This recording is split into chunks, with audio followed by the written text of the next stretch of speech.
آج ڈاکٹر عابد سیال بھی آ گئے اور بڑے سوالات یہ بھی اٹھاتے ہیں. تو ہم فکشن کی تخلیق، تفہیم اور تنقید تینوں میں ہمارے ہاں بہت سارے مسائل ہیں. میں یہ سمجھتا ہوں فکشن کا قاری ہونے کی حیثیت سے کہ فکشن کی ایک نئی کرت افسانوی بیانیے کی، چاہے وہ افسانہ ہے یا ناول ہے یا ناولہ ہے، ان کی ایک نئی کرت ہمیں متعین کرنی چاہیے. متعین نہیں کرنی چاہیے، لیکن ان میں کچھ نئے پرسپیکٹیوز، نئے تناظرات ایسے ہونے چاہیے جو معاصر تنقید میں شاید ہمارے پاس ابھی اویلیبل نہیں ہے. اس کی وجہ یہ ہے کہ جو گزشتہ ایک صدی کے دوران جب جدید افسانہ آیا اور اس نے جو کروٹیں بدلی ہیں، ہمیں ایک نفسیاتی افسانہ ملتا ہے، پھر وجودی افسانہ ملتا ہے، پھر پلاٹ کے اندر بہت ساری تبدیلیاں آئیں، افسانے میں بھی اور ناول میں بھی. تو وہ جو تبدیلیاں ہیں، بات تو بڑی اچھی ہے کہ روز کوئی نہ کوئی نیا تجربہ افسانے کی کہانی کا کوئی نہ کوئی ہمیں نظر آتا ہے عالمی ادب کے ساتھ مل کے. تو ہمارا اردو افسانے نے بھی بڑی تیزی سے، بڑی جلدی سے وہ جو گلوبل افسانہ ہے، عالمی افسانہ ہے، اس کے ساتھ اس نے اپنی رفتار ملائی. اور 21ویں صدی تک آتے آتے، کیونکہ پرانی باتیں وہی درسی تدریسی ہیں وہ کرتے رہتے ہیں، تو میں کوشش کرتا ہوں کہ ہم آج کی بات کریں. تو آج کا افسانہ جو ہے اور آج کا ناول بھی ایک لکھنے میں ہمارے پاس 21ویں صدی میں ایک ناولز کا بھی ایک ڈھیر لگا. تو یہ بڑی خوشائن بات ہے کہ ادب کو، افسانہ فکشن جو ہے وہ بنیادی طور پہ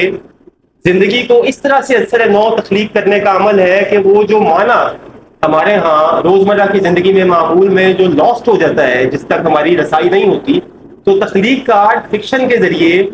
وہ خاص پہلو یا وہ خاص تہ زندگی کی کھود کے باہر لاتا ہے، جس میں سے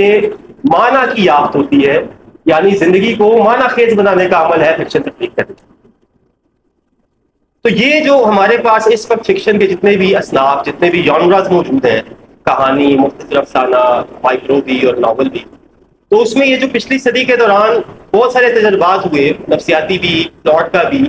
کردار کا بھی، فوکلائزیشن بھی، پلاٹ کے بغیر بھی بے چہرہ لوگوں کی کہانیاں بھی ہیں، کرداروں کے بغیر بھی کہانیاں ہیں.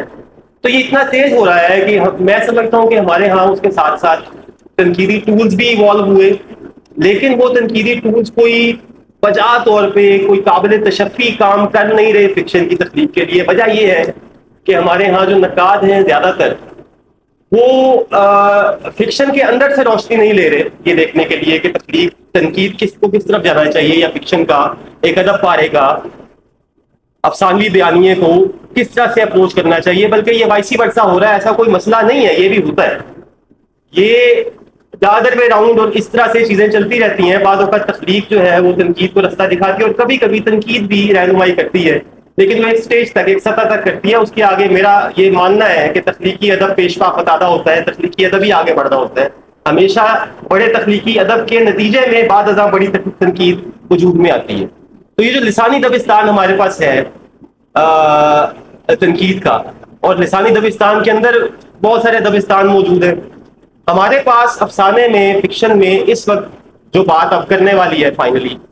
میرا خیال ہے میں اسی نقطے پہ چھوڑ کے سر کی طرف جاؤں گا، وہ یہ ہے کہ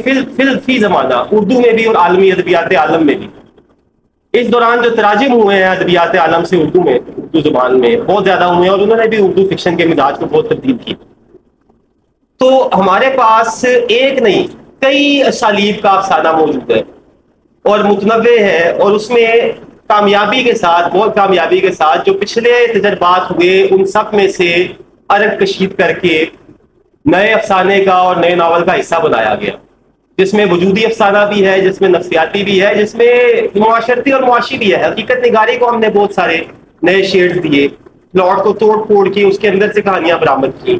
اور انڈر اسٹیٹمنٹ میں باتیں کہی جا رہی ہیں، اور یہ بڑی اچھی بات ہے. تو کیا یہ ہمارے پاس جو دبستان پہلے سے موجود تھے وہ تو اس کے اہل نہیں کہ اتنے زیادہ متنوع اسالیب کے حامل کہانی کو، اور ایک ہی افسانے کے اندر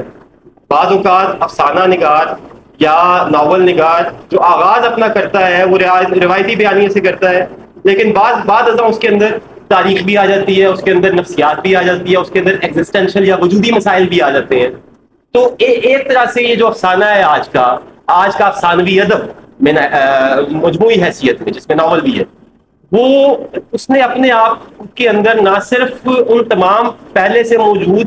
افسانوی اسالیب کو اپنے اندر انجذاب کیا اس کا، بلکہ اس کے ساتھ ساتھ اس نے جو دیگر علوم ہیں، آپ میدان کنڈیرا کو دیکھیے عالمی سطح پہ، یا مارکیز کو دیکھتے ہیں، یا اور دیگر جو یوسا پہ آپ نے لکھا، جو یوسا کہانی کا معاملہ جو آپ کا مضمون ہے، تو یہ وہ لوگ تھے جنہوں نے کوئی چیز نہیں چھوڑی، فلسفہ، تاریخ، سماجیات اور دیگر علوم بھی انہوں نے، موسیقی تک۔ میدان کنڈیرا نے جو پولیفونک کا اسلوب کا خیال تھا وہ آرکیسٹرا سے آیا، بیسیکلی وہ میوزیشین تھا۔ تو جیسے آرکیسٹرا میں ایک سمفنی بج رہی ہوتی ہے اور اپنے اپنے وقت پہ فلوٹ آتا ہے اور وائلن آتا ہے اور پیانو آئے گا اور گٹار آئے گا اور اسٹرنگ آئے گا، تو پولیفونی اس طرح سے بیانیے کا اسٹرکچر دیتا ہے۔ پولیفونی ٹرم ہی میوزک کی، کہ موسیقی کی طرح ایک آرکیسٹرا کی طرح ترتیب دیا ہوا ہے پورے ناول کو، جس میں باری باری اپنے اپنے جگہ پہ وہ پیس آ رہا ہے، لیکن وہ مل کے ایک کلیت کی شکل دھار رہے ہیں۔ اور یہ کلیت بظاہر ظاہر ہے، اگر اس میں اثر آفرینی نہیں ہے، اگر اس میں اپنے متن سے، اپنے موضوع کے ساتھ، اپنے موضوع کو سپر امپوز کر کے، ہائٹن کر کے دکھانے کی نہیں ہے طاقت، تو پھر یہ ایک سوائے بجائے اس کے ایک فنکارانہ ایک ایکسرسائز کی اور کچھ نہیں ہے، لیکن یہ کام ہو رہا ہے۔ تو یہ معاملات ہیں کہ ہمارے پاس اب 20ویں صدی میں اگر یہ بات، اس کا ذکر نہ کیا جائے تو بڑی زیادتی ہوگی، اور ہمارے یہاں اس کا ذکر کیے بغیر ہی ہم آگے گزر جاتے ہیں۔ وہ ہے میڈیم ماڈرن ڈرامہ اور فلم کا۔ اول تو فلموں اور ڈراموں نے فکشن کی کاپی کی، لیکن بعد ازاں ہالی ووڈ نے اور پوری دنیا میں ایسی ایسی فلمیں بنی، ایران میں بھی، جن کی کاپی پھر فکشن نگار کو کرنا پڑی۔ فلم ایسے طاقتور میڈیا کے طور پہ سامنے آیا، سینیمیٹوگرافی ایسے طاقتور میڈیا کے طور پہ سامنے آئی، جس نے کہانی کا داخلی سٹرکچر بدل دیا، بدلنا پڑا۔ ایسی ایسی فلمیں ہیں جن کے اوپر میں اردو میں بھی میں نے ناول پڑھے ہیں، مثلا ہمارے دوست سید کاشف رضا کا ناول جو ہے چار درویش اور ایک کچھپا والا،